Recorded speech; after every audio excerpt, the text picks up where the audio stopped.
Good morning so far in beautiful Montreal. Oui, je sens la chaleur humaine des plis et des riffs. Je vous souhaite la bienvenue à cette table ronde d'ouverture.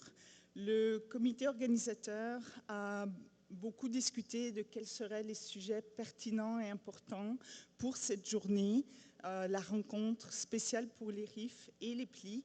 Et nous étions tous unanimement d'accord que la question de la santé mentale des immigrants et des personnes nouvellement arrivées est un enjeu clé et important. Et c'est la raison pour laquelle nous avons donc décidé d'ouvrir cette journée avec une table ronde à ce sujet très, très important. So, questions of mental health and connecting newcomers and immigrants with the services they need is a key need at the moment.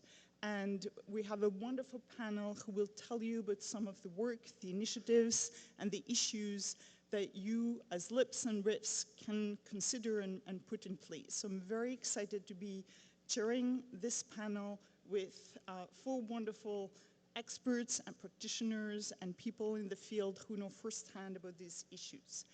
We'll have 4 presentations that will go right back to back, and after that, I would like to ask you to keep your questions and put them in the Slido app. We'll have a short video and then the Q&A period. So our first speaker, I'm very excited to announce, is Farah Kotadia, who's the co-manager of the Vancouver Local Immigration Partnership. Some of you may know her. So, Farah, you're up.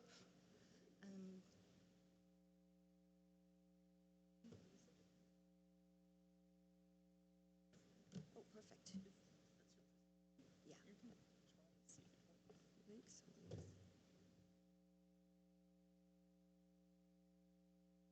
Hi, good morning, everybody.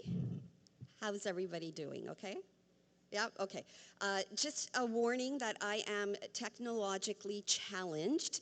So we'll see if I can do both, read and sort of flip the flip chart, the PowerPoint. My name is Farah, and I'm going to be talking today about the intersectionality between human resources, mental health, and the immigrant integration sector, specifically local immigration partnerships. So these are the 3 hats that I wear. One is human resources. I got my start in the immigrant integration sector about almost 20 years ago now in an HR capacity. I had been practicing human resources for about 6 or 7 years by that point. Now, HR practitioners vary in what they specialize in. But if you are a generalist, like I was, then you do a little bit of everything. And part of my role was full cycle recruitment, which included onboarding new employees. So I would ensure they were informed of the organizational culture, policies, procedures, collective agreement, if applicable, and anything related to health and safety. Today, that would include mental health wellness. So how do we promote mental health wellness in the workplace? What can we do as organizations, as leadership, as HR? We create space for our staff. We provide a safe environment where employees feel secure. We embed an inclusive culture where there is a sense of belonging, trust, and mutual respect. So how can this show up? Through our values. One of the things we can do is make a statement. Une des choses que nous pouvons faire est de faire quel est notre positionnement sur la santé mentale dans le milieu du travail. Est-ce qu'il y a une politique? Il y a une politique sur l'harcèlement, sur la discrimination. Nous devons rester à jour. On parle de cyberintimidation, de fraude, de cyberfraude aussi. Donc, il faut créer aussi une politique de santé mentale pour nos employés. Et c'est équivalent à quelqu'un qui vit une situation de handicap. Alors, si on a un employé qui avait le syndrome du tunnel carpien, on s'assure qu'il ait un clavier ergonomique ou une souris ergonomique. S'il y avait des problèmes de dos, il pourrait avoir un bureau debout. Quelqu'un qui a des problèmes de vision pourrait avoir accès à 2 écrans, par exemple. Donc, il faut donner une réponse de santé mentale qui soit équivalente. Pourquoi cela? Parce qu'un employé que nous aidons peut mieux aider ses clients. Certains travailleurs sont au bord de la, la fatigue. Si on les écoute, si on les valide, ils peuvent faire la même chose pour leurs propres clients. En Colombie-Britannique, nous avons un consortium dans les quartiers qui a reçu un financement supplémentaire pour offrir des outils de développement professionnel en santé mentale pour les travailleurs qui s'installaient. Et c'était fantastique.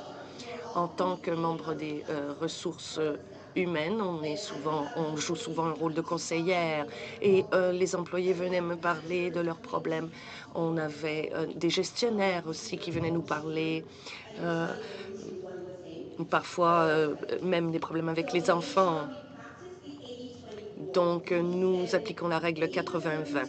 On passera 80 de notre temps sur 20 des employés. C'est comme ça que ça fonctionne. C'est ainsi que j'ai réalisé à quel point j'aimais cet aspect de mon travail. 10 ans plus tard, j'ai décidé d'aller chercher une maîtrise et j'agis maintenant en tant que thérapeute. Donc, je suis retournée tardivement et je suis très heureuse. Donc, la prochaine section d'intérêt, c'est les conseils. Lorsqu'on conseille un nouvel arrivant, y a-t-il une approche différente qu'avec celle de la population générale? Quels sont les besoins uniques des nouveaux arrivants? Et pour cela, il faut revenir à ce que nous essayons de faire dans notre secteur. Vous connaissez tous ce modèle d'acculturation, assimilation, séparation, marginalisation. Et notre but est d'intégrer les gens, adopter la culture d'accueil et maintenir la culture d'origine. Oui, se sentir appartenir sans perdre son identité. Donc, on va parler de 2 choses. Les conseils par rapport à la carrière et par rapport à la vie personnelle.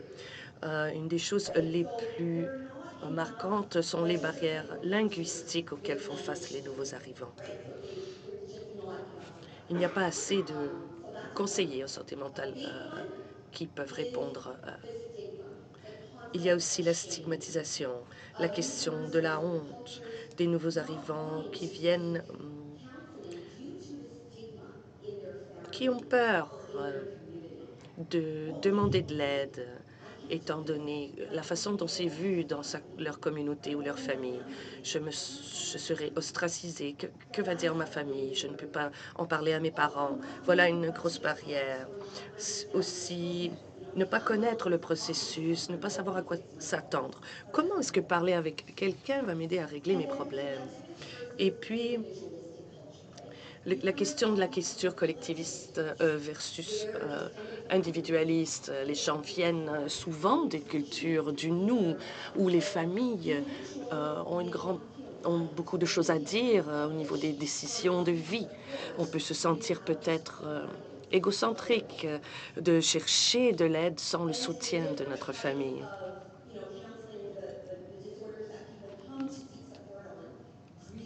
Et les situations que les gens nous amènent, traumatisme, perte, deuil, anxiété, dépression, ont un sens différent pour les clients qui viennent de zones marquées par le conflit ou la guerre.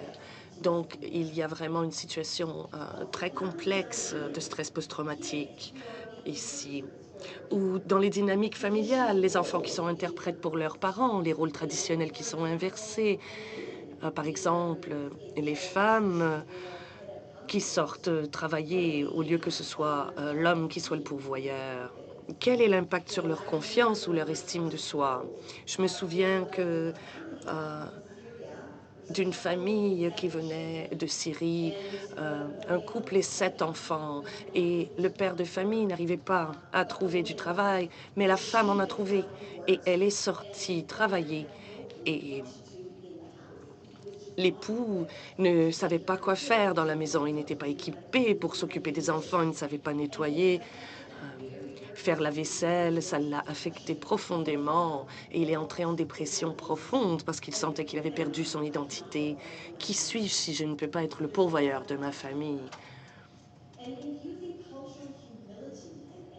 La question de l'humilité et de l'empathie culturelle sont importantes. L'humilité, c'est autre chose que la compétence. L'humilité, c'est dire « je sais que je ne sais pas tout ». Et la compétence, c'est lié aux objectifs. Les styles de communication. Les gens ont différentes façons de communiquer. Je parle beaucoup avec mes mains. Je crois que les Italiens parlent aussi beaucoup avec leurs mains. Quel est le niveau de communication non verbale acceptable? Dans certaines cultures, le contact visuel n'est pas utilisé. Il faut tenir cela en compte lorsqu'on agit en tant que conseiller. Au niveau de la terminologie, il y a peut-être des mots que nous utilisons dans notre pratique qui n'existent même pas dans la langue des gens. Lorsque j'ai annoncé à mes parents que je voulais être conseillère clinique, ils m'ont dit « Mais qu'est-ce que ça veut dire ?» C'était la même chose avec ressources humaines. Et là, j'ai expliqué, bon, c'est embaucher les gens, les mettre à pied. Mais pour revenir à la terminologie, il n'y a peut-être pas de mots pour la dépression ou l'anxiété. Comment est-ce qu'on va expliquer aux clients ce qu'ils ressentent s'ils n'ont pas de mots pour le dire dans leur langue? Il faut regarder aussi l'expérience du client d'une perspective intersectionnelle, c'est-à-dire un client racialisé qui est dans la communauté LGBT de plus et qui vit un handicap. Il y a tant de différentes couches ici qui se rejoignent. Il faut les rejoindre là où ils sont. Il me reste que 3 minutes. Alors, au niveau des carrières, quelles sont les barrières? On sait que les gens arrivent ici avec des doctorats et conduisent des taxis. Alors, la question de l'expérience canadienne qui est requise par les employeurs, mais qu'est-ce que ça veut dire? Beaucoup d'employeurs demandent un niveau 4, mais nous savons tous que l'acquisition de la langue se fait à travers la conversation et que le meilleur endroit, c'est justement dans le milieu du travail. Nous devons donc vraiment encourager les employeurs à augmenter leur flexibilité à ce niveau. L'autre chose que je vivais beaucoup lorsque j'étais aux premières lignes, au YWCA, les femmes me disaient « Oh, je n'ai pas de compétences, je suis juste une mère ». Je leur disais « Mais vous faites des blagues. En tant que mère, vous êtes coordonnatrice, planificatrice, médiatrice, vous êtes chef, vous êtes chauffeur, vous êtes planificatrice d'événements. Toutes les fêtes planifiées par les mères sont toujours extraordinaires. Donc, j'encourage les clients de comprendre toutes leurs compétences et de les faire apparaître sur leur curriculum. Il y a toujours des compétences transférables. Et mes clients me regardent et me disent « Vraiment, je peux inscrire ça dans mon CV? » Bien sûr, vous pouvez. Et ma troisième section, comment faire le lien avec les PLI et les RIF? Donc, qu'est-ce qu'on peut faire en tant que PLI au sein de nos partenariats? Pour moi, la santé mentale compte beaucoup. La psychoéducation, par exemple, des forums, des groupes de travail. Nous faisons tous partie de conseils, de tables de concertation. Nous avons tous des groupes de travail. Apportez la santé mentale comme un pilier de ces activités-là. Faites des groupes de discussion. Quelles sont les tendances? Faites de la recherche. Où sont les lacunes? De la sensibilisation, des campagnes aussi. Le faire en plusieurs langues. Et rassembler les PLI. En Colombie-Britannique, nous avions une belle opportunité au mois de mars. Tous les PLI se sont rassemblés et nous avons collaboré sur un événement portant sur l'anti-racisme. Pour ceux d'entre vous qui êtes dans des agences plus larges, qui ont un département à l'interne, on peut faire de la promotion et de la sensibilisation ainsi. On peut être aussi partenaire avec l'Association canadienne pour la santé mentale. So this is just a little bit of what I wanted to talk about today. And Voilà yes, ce que I've je got voulais 4 vous dire seconds left. aujourd'hui. Il me So, reste thank 4 you so much to secondes pour vous. Vicky and Katie for inviting me here. I hope it gave you a little bit of just information. I know it's 3 separate topics, and I tried to connect the dots, so hopefully I did that.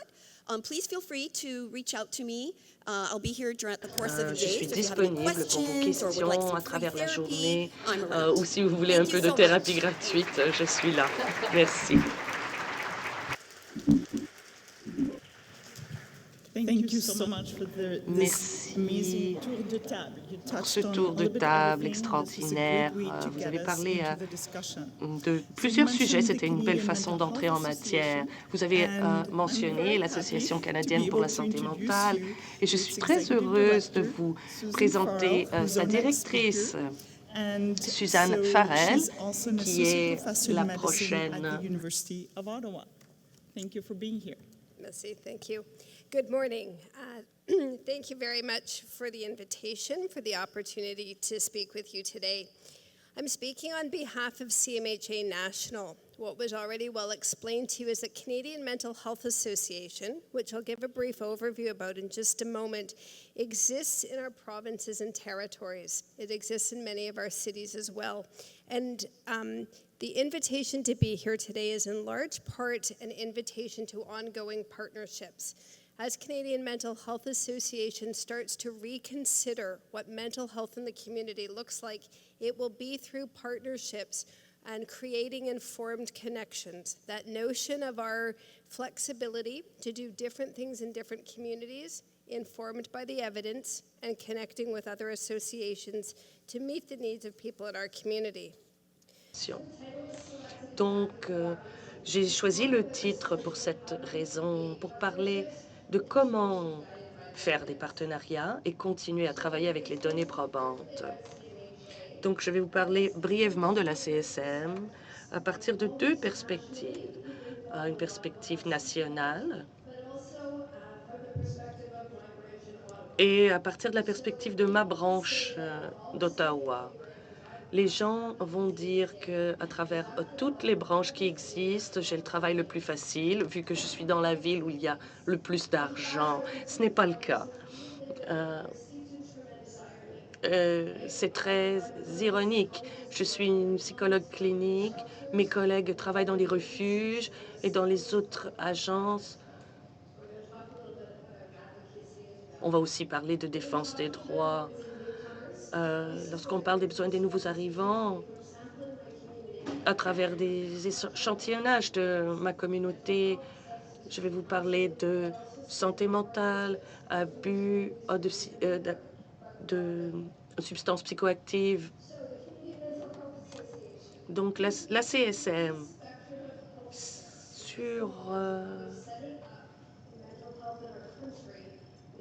en parlant de santé en général, il y a un continuum de soins. Il y a des soins donnés à l'hôpital, il y a les soins externes à travers la prise de rendez-vous dans les cliniques.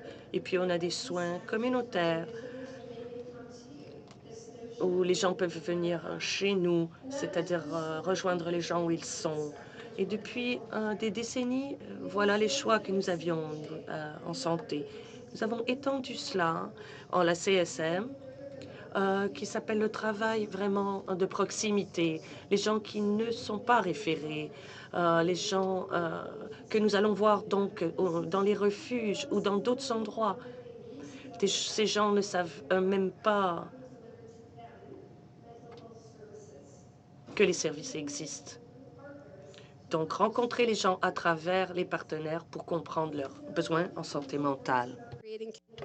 Donc, c'est important pour créer des liens. On a bien parlé des considérations dans les précédentes présentations. Et un de nos mandats, c'est vraiment de prendre cette notion et de pas partir seulement des clients, des patients en interne, mais aller vers la communauté et pour discuter aussi avec les communautés, les familles. En fait, la CSM a plus de 100 ans. Il y a dans le passé des gens qui étaient sortis des institutions, qui étaient dans les hôpitaux. Donc, cette notion d'action sociale et de recherche et de services. Donc, cette affiche ici date de près de 100 ans et elle est toujours dans mon bureau. Ce que j'ai vu, quand j'ai vu cela, j'ai pensé à cette notion de nouvel arrivant en 1918 lorsque la ASCM a été fondée. Donc, on retournait dans la communauté. Peut-être que les gens avaient la même identité culturelle que leurs voisins, mais ils avaient passé peut-être des décennies dans un hôpital, des institutions, et le fait de revenir et de les accueillir amenait ces questions d'humilité culturelle. Donc ici, quand on regarde les statistiques, ce que je veux que vous voyez ici, en particulier, c'est le chiffre 75. On a 75 succursales locales dans les différentes régions. Donc, ça veut dire que là où vous travaillez et vous vivez, où vous voulez créer des liens, il y a une ACSM. En parlant avec les partenaires de la Fédération et dans ma propre succursale sur les besoins des nouveaux arrivants, nous avons identifié trois choses. La première chose, c'est l'accès aux services, n'est-ce pas? Et de créer des services qui non seulement sont accessibles, mais qui répondent aux besoins des nouveaux arrivants. Pardon, c'est pas important ce que je fais, mais c'est comment j'écoute les voix des autres. Je sais que ça fait partie des thèmes d'aujourd'hui. Et si on pense au fait qu'on vit dans un pays où on a les soins de santé universaux, il faut penser au fait que c'est pas exactement ce qui arrive, en fait. C'est qu'on a l'accès à des soins médicaux nécessaires, et je suis très reconnaissante de cela. Mais les soins médicaux nécessaires ne sont pas nécessairement les besoins en connexion, en lien dont ont besoin les nouveaux arrivants lorsqu'ils arrivent. Donc, l'accessibilité universelle n'est pas liée à tous les autres déterminants sociaux de la santé. Le premier, c'est l'inéquité à l'accès en ce qui a trait à l'accès aux services de santé mentale. Donc, on le voit pour plusieurs groupes dans notre communauté. Premièrement, il faut reconnaître et donner des soins à ceux qui ont vécu des traumatismes. Il y a différents types de traumatismes. Je peux vous dire, comme psychologue, une des choses, peu importe l'étiquette qu'on donne, ce qui m'importe, c'est comment je vais trouver quelque chose qui soit significatif pour eux en termes de soins. Et comme on a de la difficulté à avoir de l'accessibilité. So these are some of the other mental health issues. In terms of that spectrum I mentioned, where should people be going to receive care? Hospitals are important parts of our community, but may be insufficient to deliver this. Mais ils sont importants, mais pas suffisants. Il y a peut-être 5 aussi des organismes communautaires qui, en fait, les organismes communautaires reçoivent seulement 5 du budget. So understanding the concepts to make informed decisions, to then be able to go and make a decision, however that is, we need to grow the literacy or the understanding and awareness that people have about mental health services. Farewell mentioned that there may be language and other considerations that don't easily translate into that, including this notion of what does it mean to go and s'intègre get pas mental ici en health ce qui a trait à services. ce que, Many a notamment ce que ça time veut at dire d'aller CMHAs and in chercher other places, des we have actually services. provided care to one member of the family, kind of like an opening act to get them ready to bring in an actual member of their family who needs care. What does it mean to provide care to a person versus a community? And other important considerations, and stigma was already mentioned. But then this notion of promoting wellness as well. It's a very antiquated notion that I would be able to determine in my branch what wellness means for a broad and diverse community. So how are we asking people how they define wellness and offering universal accessibility to it? We cannot treat mental health issues without treating substance use issues. They co-occur at a very, very high rate. Importantly, we need to ask about one to consider the other. We need to think about use, abuse, and dependence, all different ends of the same consideration. The issues of legality, what has been legal or accessible or promoted in different communities, and what does that mean here? That's a very important part of the substance abuse literacy and just teaching people about everything from non-use to safe use and what use means in Canadian communities. That's the harm reduction that I'm speaking about, and the idea that we may be needing to think more about different ways to deliver care. So I feel very honored by the fact that my timer's not working, but I bet I don't really have all day to talk to you. So I'm going to keep going quickly, recognizing I never looked at my watch. Trauma-informed care. So this is an easy thing to say and a very hard thing to do, because if you go back 2 slides in my presentation to all the different types of trauma presentations we've got, one of the things we need to think about is how do we continue to be informed about trauma being ever present in the lives of newcomers as we promote safety, everything from where we physically offer care to what that looks like, to the notion of what it means to come into care. How do we promote the idea of one's ability to seek and maintain safety, to ensure it for others, and to continue to check in on it in a way that someone can feel very empowered to say when something is no longer a good fit for them. This is this notion of awareness, but also the limits of our competence, right? Humility being a really important point. But in actual fact, with all of that as critical backdrop, the thing that I wanted to speak about most today in terms of creating informed connections is what we believe is one of the key determinants to someone's mental wellness, and that is their housing. Housing is a social determinant of health. If you did not need to think about where you were going to sleep last night, the Monday before, and the Monday before that, you had a major stressor taken out of your life without even necessarily realizing it. If you didn't have to think about your safety and security when you closed your eyes. Et si vous n'avez pas à penser à la sécurité, à votre sécurité, c'est un grand stress qui a quitté votre vie. Aujourd'hui, le 22 novembre, c'est la journée nationale du logement. N'est-ce pas merveilleux? Je ne l'avais pas planifié ainsi. Et l'Association canadienne de la santé mentale voudrait continuer à promouvoir le fait que le logement est un déterminant social clé de la santé. Donc, si on parle de santé et de bien-être des nouveaux arrivants au Canada, nous devons absolument penser à la sécurité et à la sécurité du logement dans lequel ils se trouvent. En fait, il y a toutes ces choses dont les gens ont besoin, mais ils ne peuvent pas se reposer s'ils ne sont pas dans un endroit sécuritaire et approprié. Donc, qu'est-ce que ça veut dire, le logement, quand on arrive au Canada? L'Association canadienne de santé mentale à Ottawa a un édifice dans notre quartier où nos clients, beaucoup de nos clients vivent. C'est très important, c'est près de chez nous. Et il y a un aréna tout près avec une patinoire. Ça fait 2 ans que c'est fermé parce que il y a des lits, en fait, qui sont mis sur la patinoire parce que c'est devenu un refuge, parce que les refuges sont trop pleins.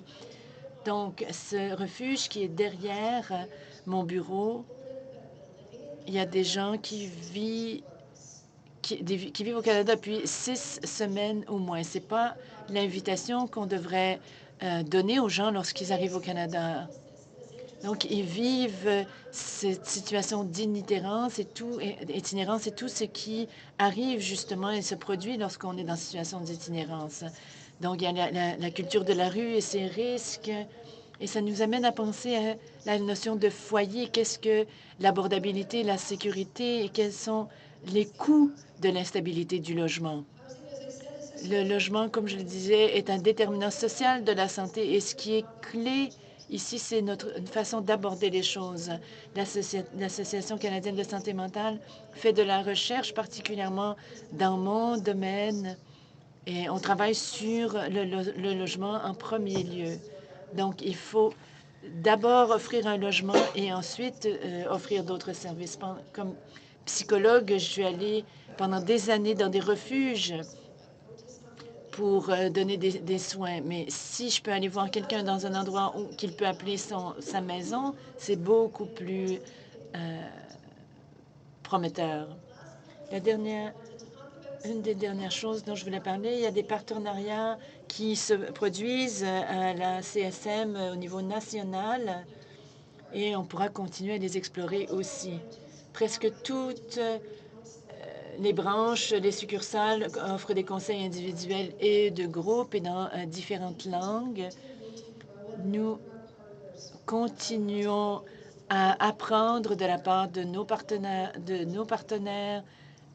pour offrir des soins de qualité. On offre aussi des programmes d'éducation, de sensibilisation dans des écoles, dans des groupes communautaires. On essaye aussi vraiment de faire la promotion de la santé mentale aussi dans différents secteurs, secteurs privés et d'autres, et notamment dans les tribunaux. Donc, j'offre beaucoup de services. On fait beaucoup de promotion de la santé mentale, la recherche, l'évaluation des services, la promotion des meilleures pratiques au niveau national et international, et l'idée aussi de la gestion des cas qui peut être changée. Vous vous souvenez du spectre de soins. Donc, comment gérer les soins à Ottawa, notamment, nous travaillons avec différentes agences d'accueil des migrants et on fait des partenariats. Donc, la dernière diapo parle des partenariats élargis. Je vous remercie encore une fois de m'avoir invité aujourd'hui, mais on ne peut pas s'arrêter là. On ne peut pas rester ici ensemble dans une salle et s'entendre sur les priorités et travailler chacun en silo chez soi. Donc, c'est une question de sensibilisation et de défense des droits. Il faut faire la pression aussi sur les économistes, sur les politiciens, sur le public en général pour que les gens comprennent l'importance de créer ces liens, ces connexions. Le financement, je ne vais pas vous dire quel pourcentage de notre financement va au logement. Les changements de politique et les changements de pratique, et on les a mis dans cet ordre à dessein, parce qu'avant, on nous disait il faut faire la pratique et ensuite la politique. Mais non, il faut avoir une voix collective forte. Nous votons, on peut être dans les médias et le logement est un déterminant social de la santé mentale.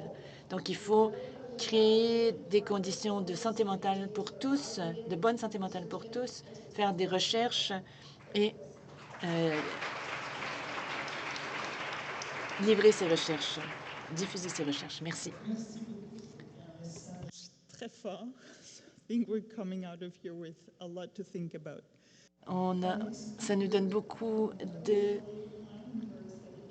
matière à réflexion. Notre prochain présentateur est le docteur Kevin Potty, qui et de la chaire Ian McKinney d'études en médecine familiale et donc à l'Université de Western.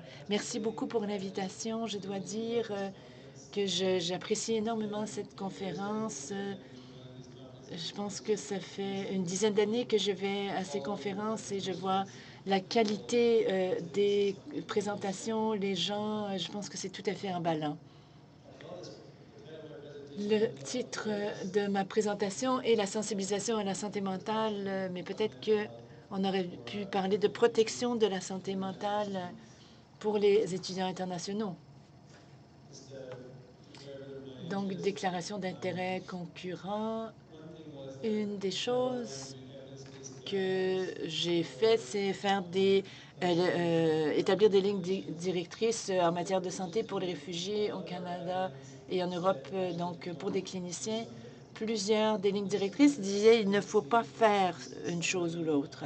Il y a une tendance, lorsqu'on voit quelqu'un de différent, on commence à filtrer toutes les choses. Je pense que c'est important de comprendre que ce n'est peut-être pas la meilleure façon de regarder quelqu'un. Donc, il faut avoir des soins qui tiennent compte des traumatismes. L'humilité aussi est importante. Se concentrer sur le logement, je pense que ce sont des choses que nous devons faire en pratique et pas nécessairement de médicaliser tout le monde lorsqu'ils arrivent au pays. Et je suis très fière aussi d'avoir travaillé au PLI d'Ottawa depuis 10 ans, pendant 10 ans. Donc, qu'est-ce que la santé mentale?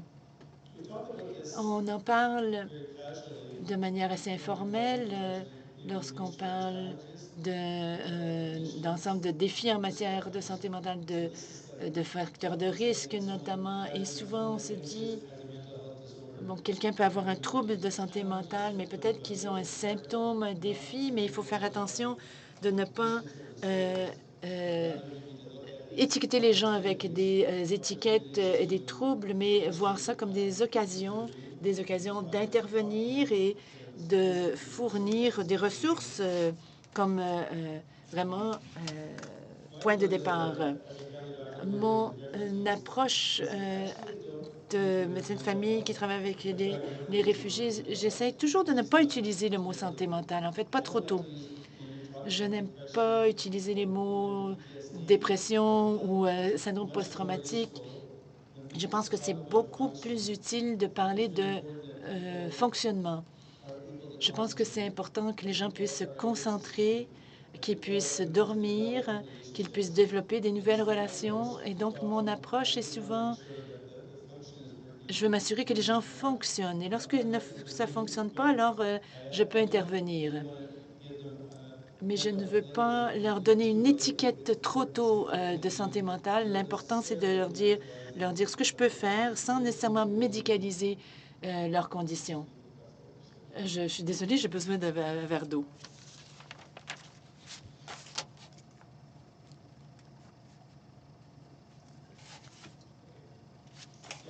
Donc, je pense que vous comprenez ceci très bien. Je pense qu'on lance ces étiquettes de santé mentale. Je pense que c'est vraiment important de prendre soin les uns des autres et pas nécessairement de procéder à l'étiquetage.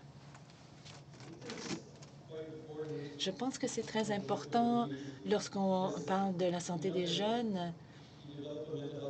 On développe une condition de santé mentale lorsqu'on est plus jeune. Si ce n'est pas traité, il y a bien des chances que ça vous suive partout, tout au long de votre vie. Donc, il y a beaucoup de possibilités. Il peut y avoir donc des problèmes à long terme. Donc, il faut prévenir les maladies le plus possible. Je ne pense pas qu'on ait besoin d'expliquer ça, mais la qualité de vie des gens est très liée à la santé mentale, à leur santé mentale, leur capacité à avoir des relations, de faire confiance aux gens, de se développer, de s'épanouir selon leur plein potentiel. Et nous savons qu'il y a de nouveaux problèmes liés à la santé mentale. Même avant la pandémie, il y avait beaucoup de problèmes. Bien sûr, les médias sociaux créent leurs propres risques. Il y a beaucoup à faire en termes de protection des jeunes pour les prochaines années, alors que l'utilisation des médias sociaux s'accroît. Je pense que la dernière catégorie qui est un peu délicate, c'est l'élément suicidaire. Il faut être très conscient des risques que quelqu'un peut encourir lorsque qu'elle ne va pas bien et intervenir lorsque les gens ne vont pas bien au cas où il y a un risque de suicide. Donc, j'ai un groupe que j'appelle un groupe d'expérience ou de défis. Et ces choses sont vécues de manière assez commune par la plupart des immigrants. Peut-être pas toujours le stress post-traumatique, mais l'adaptation, l'appartenance, se sentir pris entre deux cultures. Donc, naviguer entre différentes expériences de stress, c'est vraiment très important dans la vie. Et souvent, ça n'a pas besoin d'être considéré comme un trouble de santé mentale. On vit basé sur notre propre parcours de vie, en fait. Et le stress post-traumatique, en fait, nous ne voulons pas faire de filtrage au niveau du TSPT parce qu'il y a beaucoup de surdiagnostic, parce ils arrivent, on leur donne un chiffre sur une échelle de trauma. Donc, nous, ce qu'on fait, ce qu'on recommande, c'est de demeurer alerte pour voir quels sont les symptômes qui peuvent surgir et ce qu'on peut traiter et diagnostiquer. La dépression est une condition qui se traite bien et je pense que c'est emballant lorsqu'on a des troubles, des conditions qui peuvent être traitées, mais on sait que les gens ne vont pas toujours venir chercher des soins. Donc, il faut être conscient de ces questions et de ces défis, voir si c'est une condition qui a besoin d'être traitée. Et l'anxiété est un groupe, en fait, de conditions, d'états. Et il y a la question de vivre en situation précaire, si on est incertain de son statut, de savoir si on va faire venir sa famille ou non. Je pense qu'il y a de l'anxiété et il y a la suranxiété, si on veut, et ensuite il y a les troubles vraiment anxieux. Donc, je pense que la plupart des gens vont ressentir un peu d'anxiété, mais sans nécessairement que ce soit un trouble. Et bien sûr, lorsqu'on parle de santé mentale, il y a une intersection très complexe entre la culture, le genre, les différentes barrières linguistiques. Mais une des choses qui est pour moi très importante, c'est la famille. C'est quelque chose qu'il faut examiner étroitement si on a la séparation des familles, particulièrement lorsqu'ils sont jeunes. Les gens sont jeunes. Il faut vraiment protéger leur santé mentale le plus possible. Et les jeunes vont aussi vivre différents types de discrimination, d'intimidation. C'est aussi l'intimidation est une préoccupation, mais c'est pas nécessairement universel. Il y a des gens qui sont plus susceptibles d'être intimidés que d'autres. Et il y a la question aussi de l'accès limité aux services de santé mentale. Si les gens d'un autre pays n'iraient pas voir un médecin pour parler de leurs problèmes émotifs, je pense que c'est beaucoup plus commun dans certaines cultures d'aller voir des guérisseurs traditionnels, des membres de la famille. Et ça fait vraiment partie d'un réseau de soutien. Lorsque les gens viennent au Canada, je pense qu'ils regardent souvent dans la même direction, alors que nous avons une approche qui est différente dans notre système de santé. Je pense que c'est important d'être conscient du fait que les gens on peut prendre soin des gens de différentes manières. Et moi, comme praticien, je fais toujours attention à quelqu'un qui, par exemple, ne va pas très bien et qui n'a pas trouvé de ressources ou la ressource n'est pas suffisante pour répondre à ses besoins. Donc, nous sommes préoccupés aussi par la stigmatisation. J'ai travaillé beaucoup avec des patients de VIH, donc c'était assez incroyable. On sait que les cas et la mortalité a baissé énormément parce qu'on a des traitements, les gens ont des vies, ont des bébés, ils ont une espérance de vie qui est normale et c'est vraiment incroyable comme changement. Donc, ça a amené aussi moins de stigmatisation pour les personnes qui sont atteintes du VIH. Et ce que nous avons fait aussi, je ne peux pas dire qu'on a bien fait en santé mentale. On travaille sur beaucoup de choses. Il y a beaucoup de traitements qui apportent de l'espoir. Et il faut continuer à travailler sur ces traitements efficaces parce que ça va aussi amener une baisse de la stigmatisation. Soyons honnêtes, il y a pas seulement pour les nouveaux arrivants, mais pour nous tous qui pouvons être affectés par cela, il y a une stigmatisation qui est encore là. Donc, c'est vraiment, ça m'emballe en fait de faire le travail que je fais parce que ça ça aide à réduire la stigmatisation.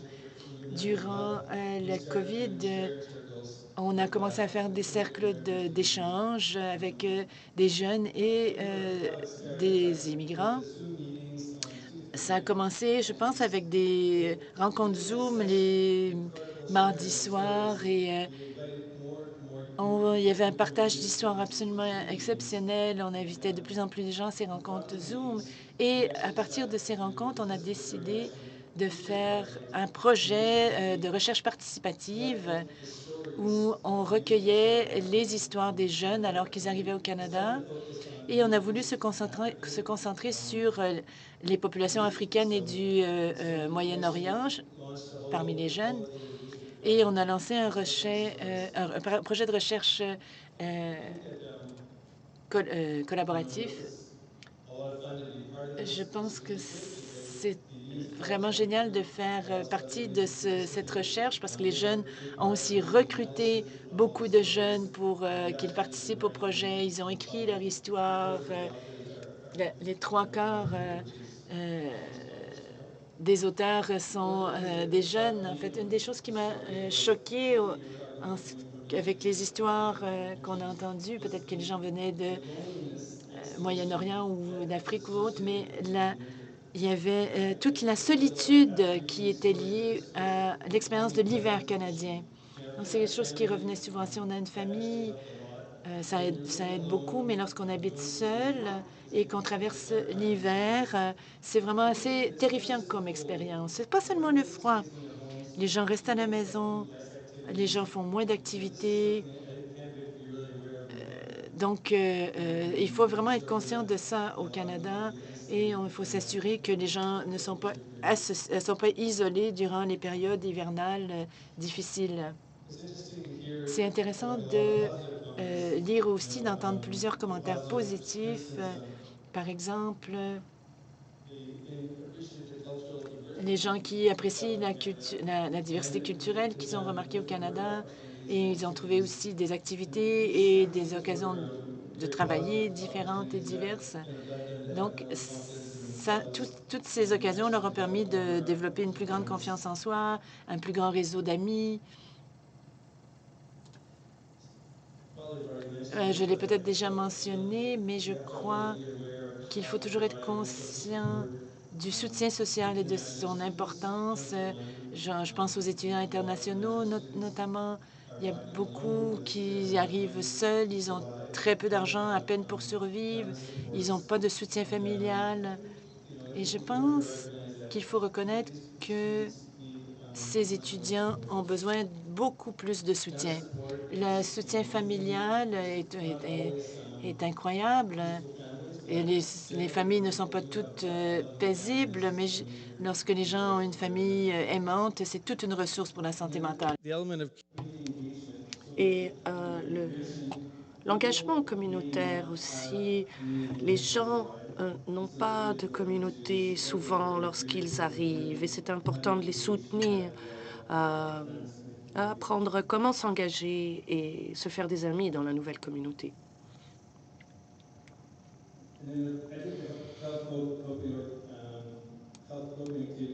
et des activités qui font la promotion de la santé, comme l'exercice physique et bien manger, sont importantes. Je voulais parler de ceci aussi. Il est important que je dise qu'il y a des signaux d'alerte. Lorsque quelqu'un vit de l'isolement profond, lorsqu'il ne se présente pas en cours ou au travail,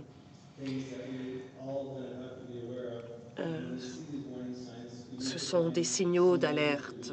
Il faut trouver un moyen d'intervenir.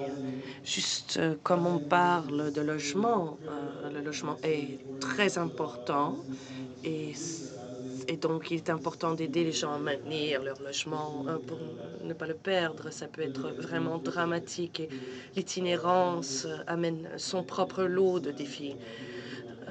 Ce n'est pas une voie que nous voulons promouvoir.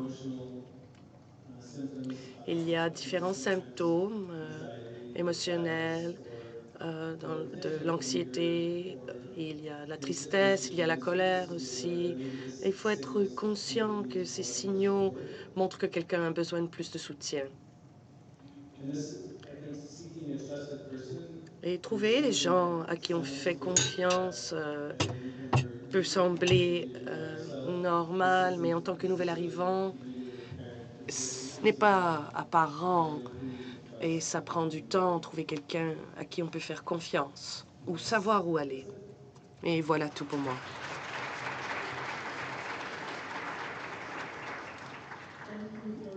Merci de votre message positif et inspirant sur ce qui peut être fait. Ça nous donne de bonnes idées de départ.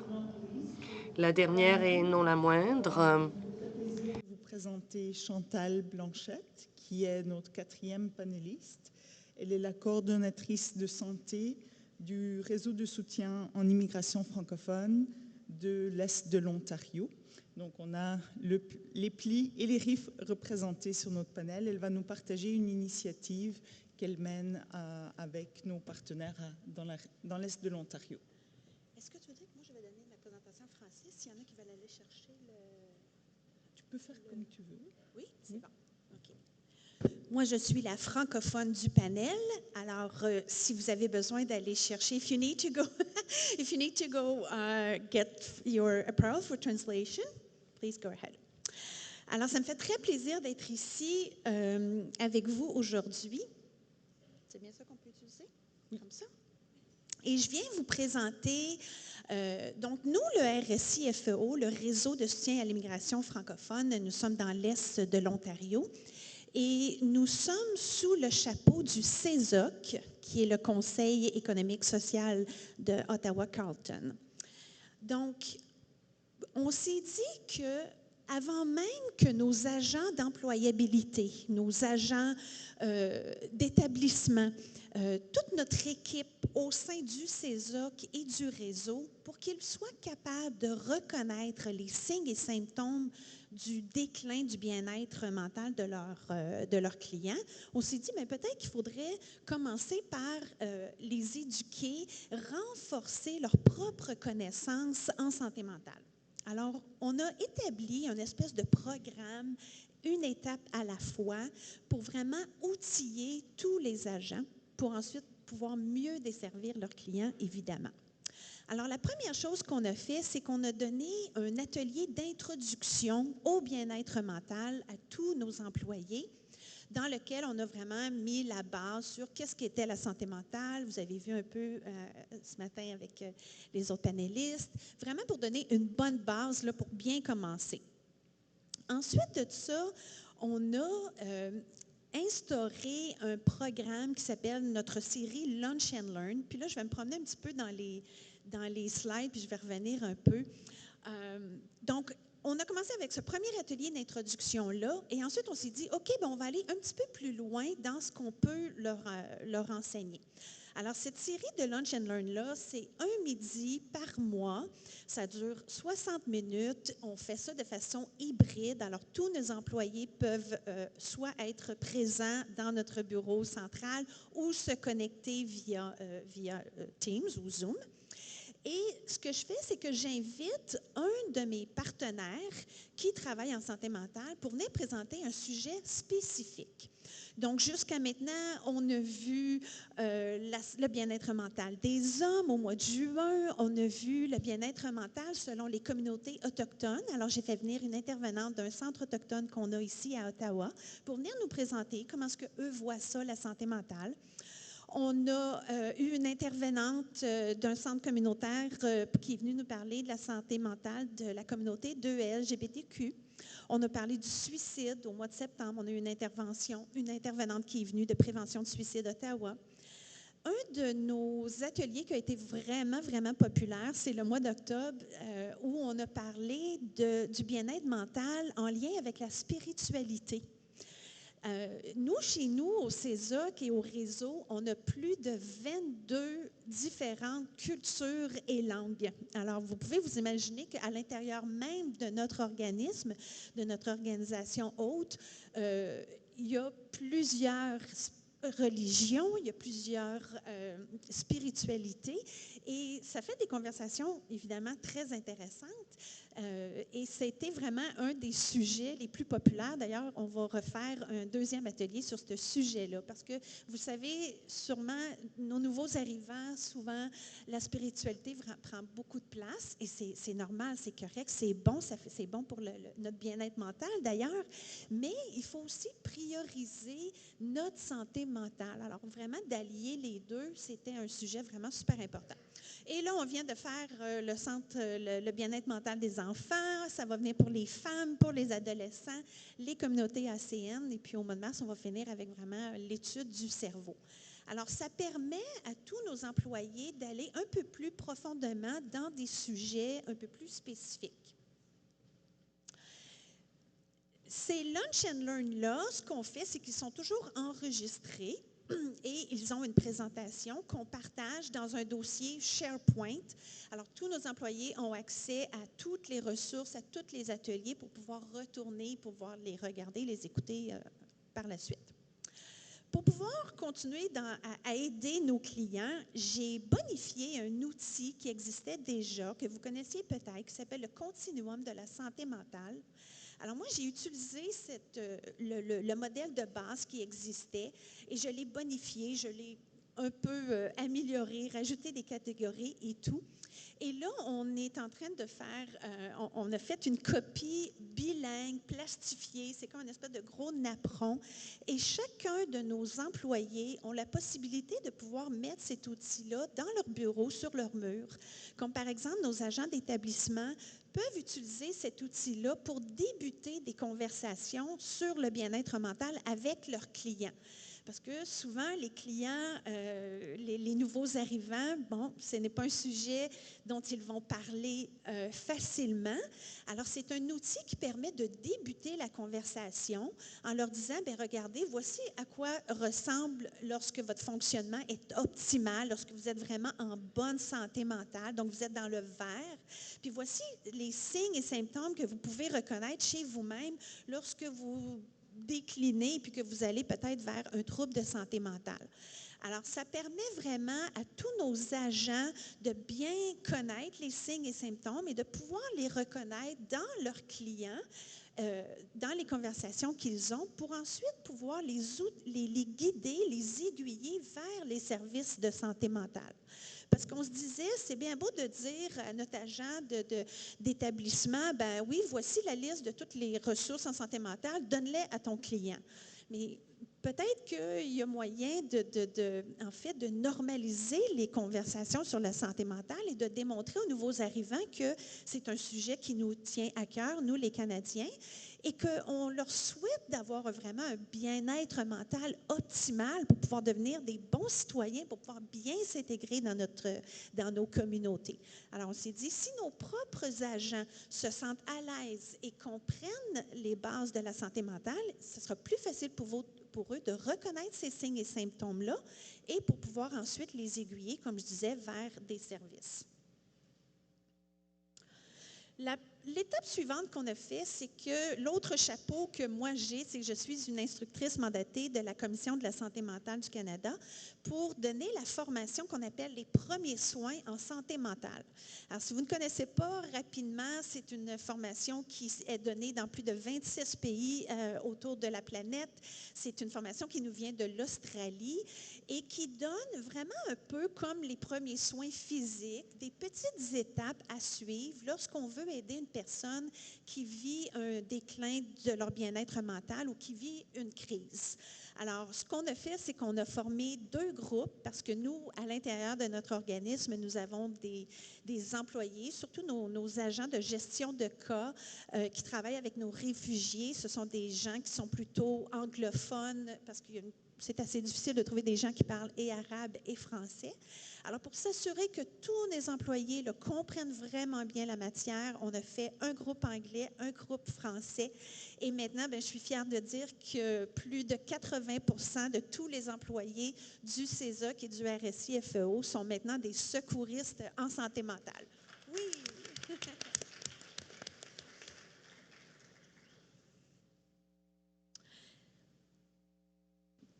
L'autre chose ensuite qu'on a fait, en fait, je veux revenir à ma première.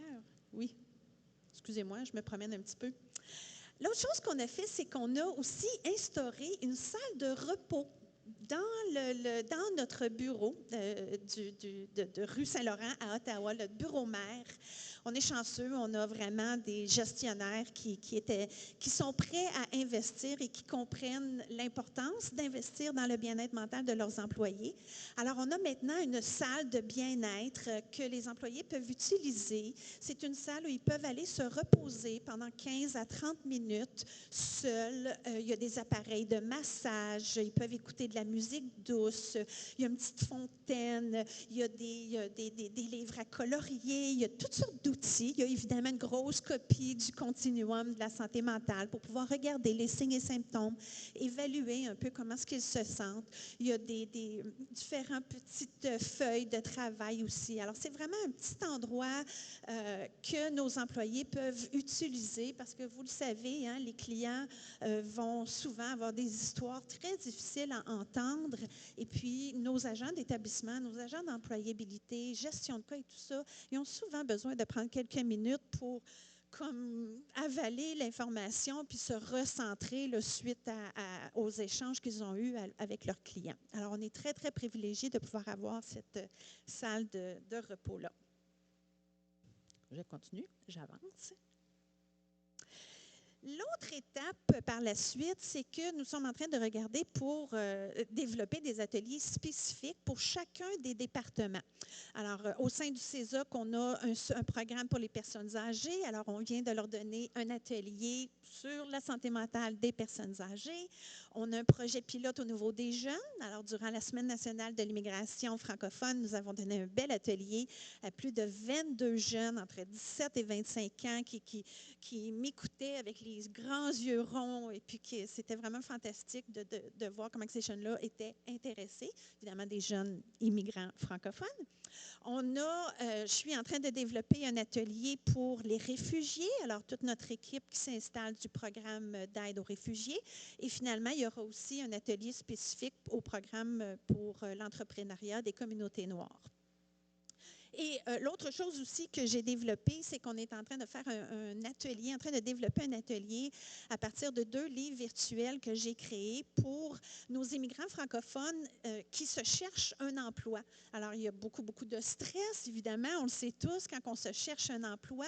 Alors, on a voulu leur donner un petit peu d'aide, puis leur dire, voici quelques trucs et astuces que vous pouvez faire pour bien s'occuper de votre santé mentale pendant que vous faites votre recherche d'emploi.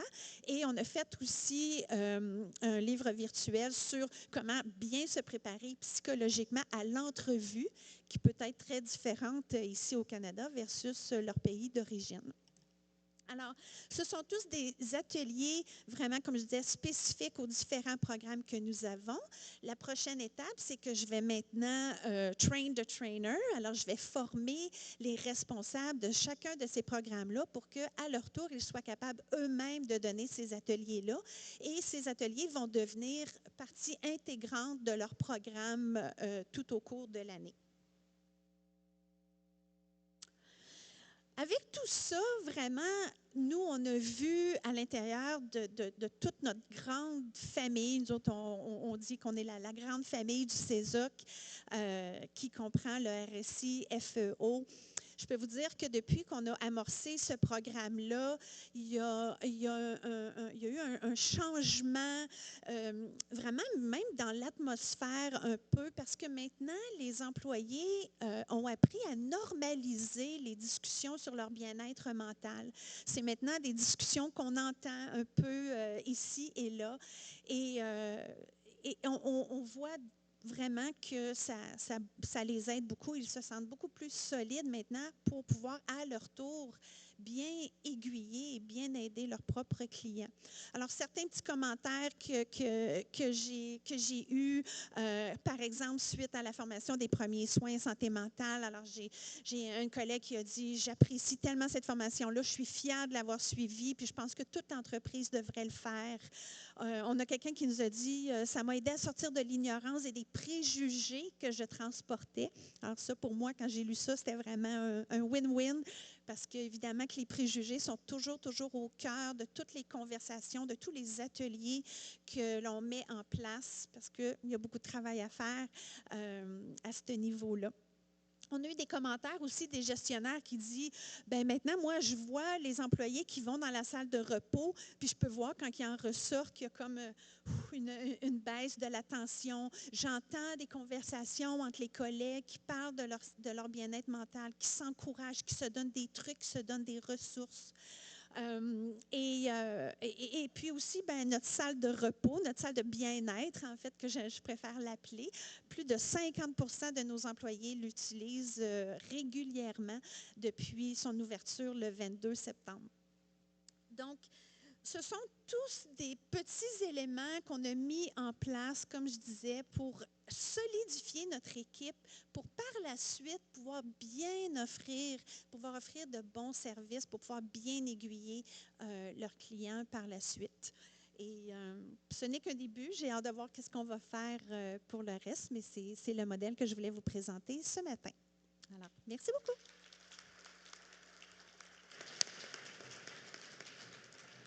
Merci beaucoup pour toutes ces idées et on voit que les résultats sont là. Donc, des petits gestes qui font une grande différence.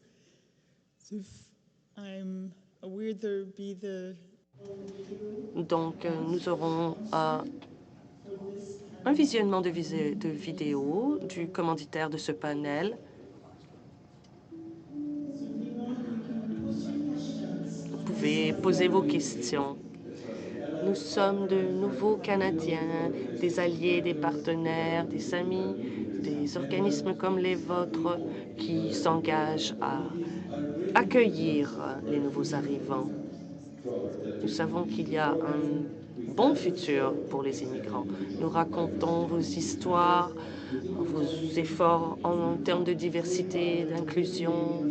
Nous collaborons avec les Canadiens sur une vidéo sur l'Ukraine et la façon dont nous les soutenons ici, et sur le festival multiculturel. Les nouveaux Canadiens parlent de l'histoire de l'intégration à partir d'une perspective immigrante. C'est un superbe produit et nous sommes très heureux des résultats. Notre festival multiculturel se fait en partenariat avec la télé New Canadians. Et nous croyons qu'à travers ce partenariat, nous allons pouvoir connaître et faire connaître les opportunités pour les immigrants. Ce partenariat est un des meilleurs. Le fondateur est très passionné, innovant, accueillant. Il veut vraiment travailler à la diversité du Canada. Nous avons fait un festival international des cultures et avec le soutien que nous avons reçu, tout le pays peut voir le festival. Les gens peuvent savoir à quoi s'attendre lorsqu'ils arrivent ici. J'adore les nouveaux Canadiens, j'adore les expériences qu'ils partagent. Ça rend les gens à l'aise, les gens se sentent appartenir et les histoires qu'ils racontent les relient mieux avec la communauté. Venez parler l'histoire de votre communauté pour attirer plus de nouveaux arrivants.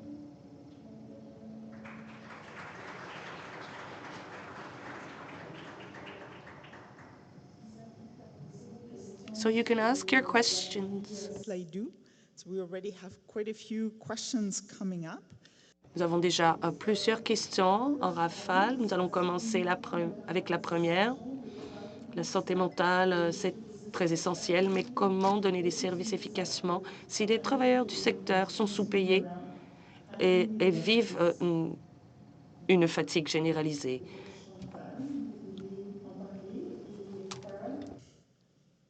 Donc là, en français, comment pouvons-nous fournir des services efficacement si les travailleurs sont sous-payés, épuisés, etc.?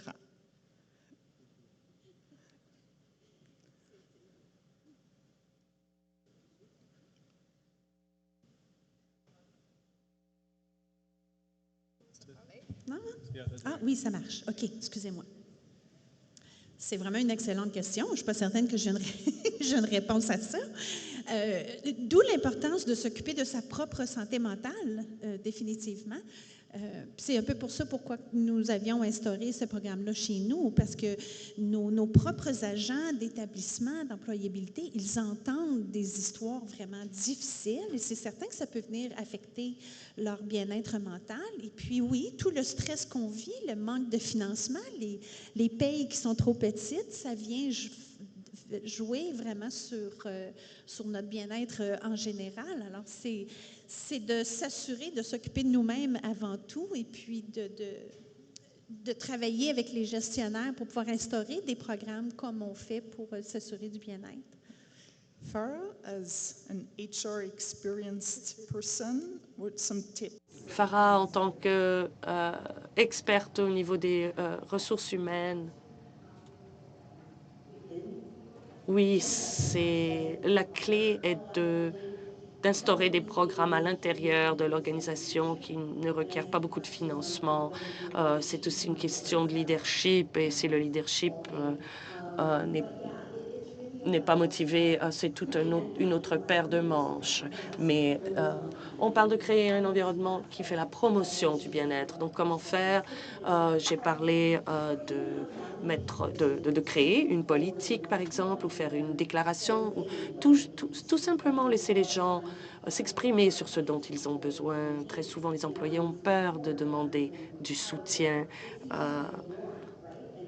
Ils ont peur de dire qu'ils sont fatigués. C'est la norme et ça ne devrait pas l'être. Donc, travailler sur l'ouverture de l'environnement. Une des autres questions qui avance vers le sommet, comment est-ce que les RIF et les PLI, comment peuvent-ils soutenir les nouveaux arrivants aux ressources nécessaires?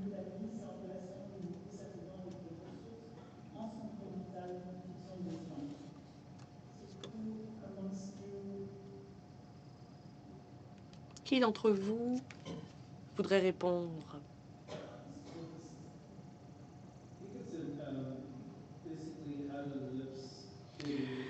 Donc, comment est-ce que les PLI s'inscrivent dans le soutien, dans le système de soutien, étant donné la conscience, en développant des programmes avec d'autres partenaires? Oui, à travers le développement de réseaux aussi. Et c'est surtout pour prévenir les traumatismes au sein de l'organisation. La clé est la construction de réseaux. dans notre réseau canadien pour la santé des réfugiés. Ce sont des médecins qui se rencontrent une fois par mois, par exemple. Il est vraiment important de construire des réseaux à tous les niveaux de coordination. Ça peut sembler comme beaucoup de travail, mais ces réseaux sont très utiles pour aider les gens qui donnent les traitements. Et ça crée un réseau de sécurité beaucoup plus fort. Oui, lié à cela, Suzanne, je vous poserai une question en lien sur le CMHA et les critères d'éligibilité pour avoir accès aux services en santé mentale. Certainement. La réponse varie selon la géographie. Tout dépendant de la communauté où vous vivez, la branche peut offrir différents services. Ce qui est inhabituel est que nous ne demandons pas la carte d'assurance maladie. Nous éliminons les barrières à l'accès, ce qui veut dire que quiconque cherche pourrait avoir accès. Par contre, dans votre zone géographique, il faut savoir quels services sont disponibles. Ils peuvent appeler. Il y a aussi des sites web qui peuvent être informatifs. Je commencerai par peut-être un appel d'information et ces personnes pourront répondre à vos questions. Merci. Je voudrais revenir sur les questions de la santé mentale à l'intérieur des RIF et des PLI. Selon vous, quel est le lien entre la santé mentale et la satisfaction d'emploi ainsi que le roulement élevé des employés? Et quel type d'accommodement est-ce que les employeurs pourraient mettre en place pour les employés qui sont aux prises avec des problèmes de santé mentale? Pourriez-vous partager des exemples? Oui, certains accommodements comme la flexibilité au niveau des horaires de travail. On demande beaucoup aux gens de revenir au bureau 5 jours maintenant, mais pourquoi pas essayer une formule hybride qui fonctionne mieux? Je sais que la plupart de mes clients ont pris des congés de maladie à cause de la fatigue de compassion, par exemple, et ça crée un effet, bien sûr, au sein de l'organisme. Alors, au niveau des politiques, inscrire une journée de santé mentale et y avoir accès 5 jours par année. Les gens peuvent prendre une pause sans note du médecin. Ce type d'accommodement peut être aidant par rapport au salaire et à l'épuisement. Le financement, c'est quelque chose de très difficile, mais les leaders de l'organisation sont responsables de se rassembler et d'aller à la source du financement pour dire que ce n'est plus acceptable. Et j'étais vraiment heureuse que quelqu'un l'a dit pendant la conférence de Voix vers la prospérité. Quelqu'un avait demandé que ferez-vous de la disparité entre ce que les employés du gouvernement gagnent et ceux qui travaillent en première ligne. Il faut continuer la conversation. On veut donner des services. On invite plus de nouveaux arrivants. Il faut arrimer. J'habite dans une des villes les plus chères au monde. J'y pense tout le temps. C'est difficile. Et commencer travailler en psychologie clinique va me permettre d'avoir accès au privé. C'est mon plan de retraite. Il y a 2 autres questions qui sont assez importantes. Voyons voir si nous avons du temps pour y répondre. La première,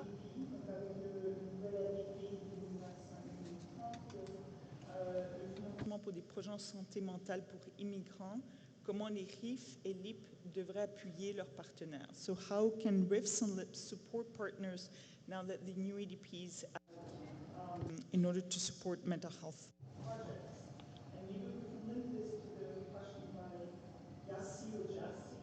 et on peut faire un lien avec la question de Yassi. sur le soutien culturellement responsable au niveau de l'abus de substances psychoactives, entre autres. On commencera avec Chantal, puis Kevin. Au niveau du RIF, nous, au niveau de la coordination en santé, on a créé un groupe de travail de santé. On a en ce moment plus de 35 organismes. Puis notre objectif par rapport à l'ADP, c'est de se mettre vraiment ensemble. L'union fait la force. Puis on sait que IRCC, c'est ce qu'il recherche aussi, vraiment des collaborations. Alors, on est en train de regarder sur des projets où vraiment plusieurs organisations peuvent se mettre ensemble. Comme par exemple, on a identifié que pour mieux aider la clientèle, nos organismes ont vraiment besoin de des formations en compétences interculturelles, comment pouvoir donner des services culturellement adaptés. Alors, au lieu de que chaque organisme fasse venir un formateur chez eux toute seule, puis qui travaille en silo, bien, on va plutôt offrir des formations à plusieurs organismes ensemble. Et puis, c'est ça, c'est comme ça qu'on travaille là, pour réussir à ce que... Notre objectif, c'est qu'en fait, c'est que le nouvel arrivant, lorsqu'il arrive dans un service, que ce service-là soit vraiment bien outillé pour pouvoir continuer le parcours et puis l'envoyer au prochain, qui va l'envoyer au prochain, qui va l'envoyer au prochain, mais qu'il y ait vraiment une continuité. Et donc, il y a beaucoup de communication entre nous. Je pense que la communication est définitivement le point important.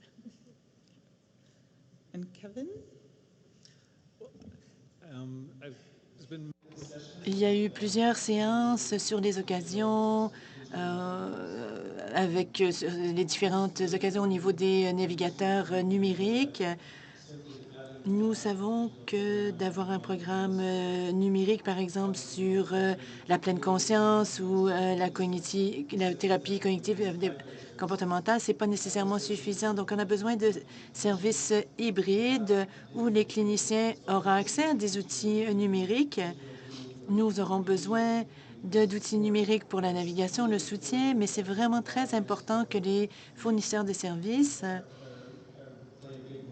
jouent un rôle important dans le système. Donc, on ne va pas seulement envoyer des jeunes ou des adultes à un site web et s'attendre qu'ils reçoivent, qu'on s'occupe d'eux. Il y a la navigation numérique qui est importante, mais il faut que ce soit lié à une personne, donc à un service.